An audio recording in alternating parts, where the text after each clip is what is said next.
In the animal kingdom, gorillas often greet each other with a hug. Certain species of penguins propose to their partner with a pebble. Female lions do all the hunting for their family. Orcas live with their parents their whole lives. While every family is different and every family is unique, the truth is, they're still our fam. Hey, what's up everybody? Thank you guys so much for watching online and welcome. I love you and I'm glad you guys are here. We are starting a new series today called Fam. And you guessed it, we're gonna talk about family.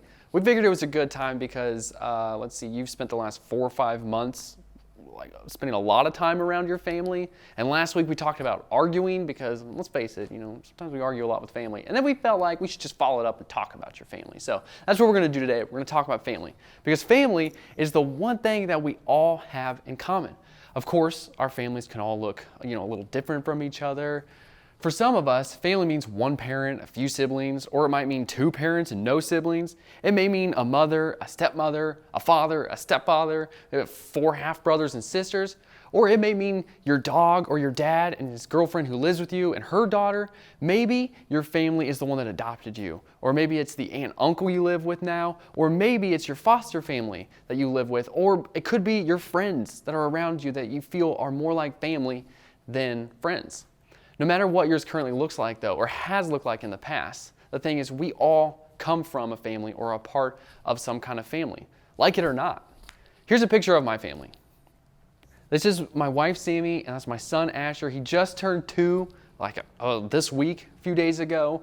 They're my favorite people. I have many reasons why I like them, but here's the thing. Here's like my personal number 1 reason why I love them so much. And it's because they genuinely crack me up. I feel like it's not super easy to make me laugh, but they make me laugh all the time. I think they're hilarious. But the thing is, I love my family, and even though I love them, they sometimes drive me crazy. Like they'll embarrass me, and I'm like, what are you doing? Why did you leave this open? Why are you not going to sleep? And I know not everybody enjoys being around their family all the time, and that's because family can be stressful, unpredictable, and even exhausting at times.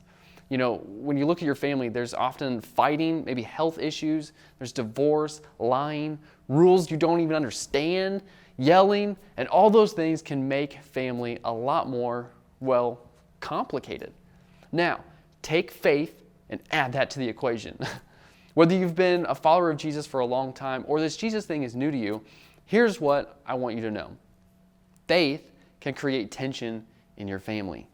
Maybe you know this is true because your faith is really important to you, and what you believe influences the way you live, and the way you live impacts your family.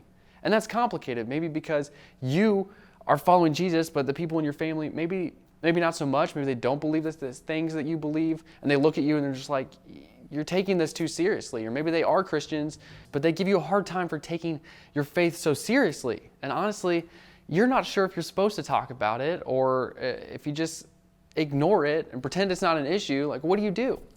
Maybe for you, faith impacts your family in a completely different way. Someone in your family is really into this faith stuff, and you aren't that interested at all. Maybe you're watching this online because someone in your family made you watch it. Maybe they forced you to sit down and watch this because they want you to believe what they believe. Or maybe you're kind of crazy and you did something you weren't supposed to, so they're like, hey, you need some more faith, you need some church, it'll do you some good, and it might help fix this problem. Maybe you aren't really sure about how your family and your faith mix. Maybe you've just always said you believe because your parents told you to. But as you've gotten older, now you have some questions, you have some doubts, but you aren't sure what to do with them. You're told to honor your parents. And let's be honest, in middle school, it doesn't always feel like you have much of a choice, does it? So you just keep going through the motions, but inside, you're struggling. You see what I mean? In one way or another, faith can create tension in our family. So this leaves us with the question, if faith can create tension in our families, how do we make sure our faith is actually helping make our families better? Well, the good news is, I have an answer for you. Well, not me technically. Jesus actually had the answer, and then a guy named John recorded it for us. Now, before I tell you exactly what Jesus said, let me explain a little bit about what was happening when he said it. Just before Jesus was going to be arrested and eventually killed on the cross, he called his close friends and followers together for a meal. And even though Jesus warned them that he was going to die and all these crazy things were about to happen, they didn't really understand it. It didn't click with them that this was going to be the last meal they shared together as a family. To them, they were just doing what they always did as a family, sitting around a table, sharing a meal, talking about life. But Jesus knew things were about to get insane. They were about to get really crazy. And he wanted to share a few important words with his closest people. So at that dinner, he dropped this important truth to his fam. He said, "By this, everyone will know that you are my disciples, if you love one another." And that's found in John.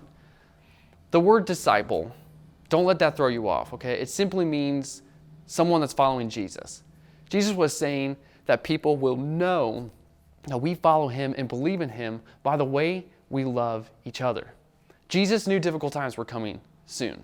So he took this last opportunity to remind them that loving each other was the most important thing that they could do. Loving each other was the way that they could show the world that they believed in him. Loving each other was the way their faith could make an impact. And you know what? I think the same can be true for our families.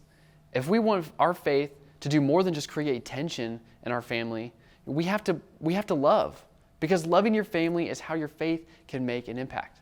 Of course, this isn't always going to be easy.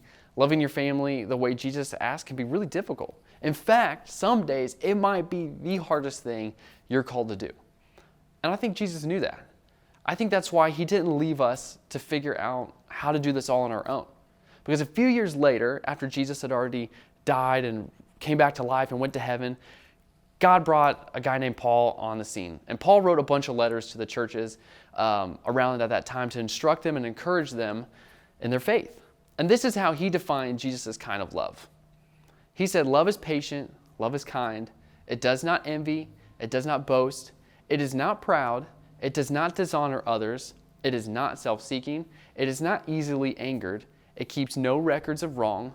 Love does not delight in evil, but rejoices when the truth wins. It always protects, always trusts, always hopes, always perseveres." And you can find that in 1 Corinthians. You should go check it out for yourself. When Jesus calls us to love one another, this is what he's asking us to do. He's asking us to be patient, be kind, be humble, be respectful and selfless, to not get easily upset or hold grudges, to protect, to trust, and to hope, and to stick it out with the people around us, to love our family the way Jesus has called us to love them. You see, loving your family is how your faith can make an impact. Love is where it starts. So, no matter what you believe or what your family believes when it comes to faith, this is something we can all do. We can all try to love the people in our family just a little bit more. What does it look like to love your family? Maybe it just means to be patient with your younger siblings. Maybe it means being kind to your stepmom or your stepdad, or maybe being humble when you know you've messed up, you've made a mistake. Be respectful of your parents or your grandparents. Maybe it's being selfless when your grandparents need you, but you have other plans. Maybe you put your plans aside and just help your grandparents. Maybe it's not to hold grudges. Maybe you have a grudge against one of your siblings. They messed up. They were in the wrong, but you've been holding that grudge. Maybe it means to protect someone in your family or trust somebody in your family. Maybe it just means to believe the best about them. Maybe just be hopeful in your family and to stick up for those in your family. And to help you get started with this and not get too overwhelmed, I want you just to start by picking one of those. Just one of those. Patient. You need to be more patient, more kind, more loving, forgive someone. Because honestly, love, guys, is what changes people. And love is what faith is all about. And here's, in my opinion, the best part of this. Even if loving your family doesn't change them, I almost guarantee you that it can change you. Remember, loving your family is how your faith can make an impact. So this week, guys, I just want you guys to ask yourself this question. What's one way I can show my family love this week? Just one way. You can, if you're confused or like, I don't know how to do this, you can contact your small group leader. Maybe call up a friend who's in your small group or a friend just that you're friends with at school and ask them, how do you love your family? What can I do?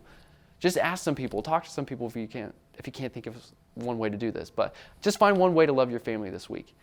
Thank you guys for tuning in. We love you, and we hope you have an amazing weekend.